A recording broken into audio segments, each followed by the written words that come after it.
there, John Brain. John, the police said a short time ago that they were containing two groups of people to prevent further disorder, and they'd made 7 other arrests. What more can you tell us? Hello, Clive. Well, the situation here is a lot quieter than it was before, though, as you can see, the police still aren't taking any chances. About 550 officers have been here today. This all involved a protest by an anti-Islamic group who wanted to highlight what they claim is the creeping Islamization of this country and indeed Europe as a whole. They plan to protest outside the huge mosque being built here in Harrow. In the event, only a handful of the anti-Islamic protesters turned up, and most of them were prevented by getting near the mosque by the police, who feared a breach of the peace.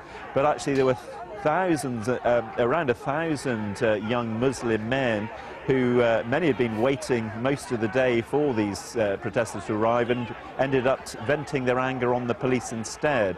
And at one stage we watched as the police came under a hail of bricks and other weapons about half a mile from here until that quietened down. Now most of them have dispersed, but it's been a fairly testing day for the police. The actual anti-Islamic protesters looked fairly cowed by the end of it. They seemed quite intimidated when those handful that did manage to get near the mosque. They were chased away and eventually had to be escorted to their vehicles by the police and led out of the area.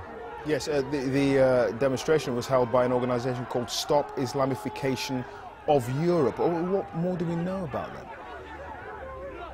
Well, this is one of a number of right-wing groups that have sprung up recently opposed to Islam. They claim they're not being racist, but they say that Islam is a totalitarian religion, and they believe that Muslims in Britain want to bring in Sharia law, and they accuse them of triumphalism, partly because of the size of the mosque, for example, that's being built in Harrow, which is the reason that they've chosen this area for their protest today. And the reason for it being today, because it's the anniversary of the 9/11 attacks. So a fairly extremist group, though they didn't really themselves make any impression here today. All the trouble really came from those who were here to stop them, the counter-demonstration. Many people came from outside Harrow, many Muslims who came to protect the mosque here. And as I say, when there were nobody for them to demonstrate against, they took their anger out on the police. OK, John Brain, I'm sure you'll keep us updated in Harrow. Thanks very much.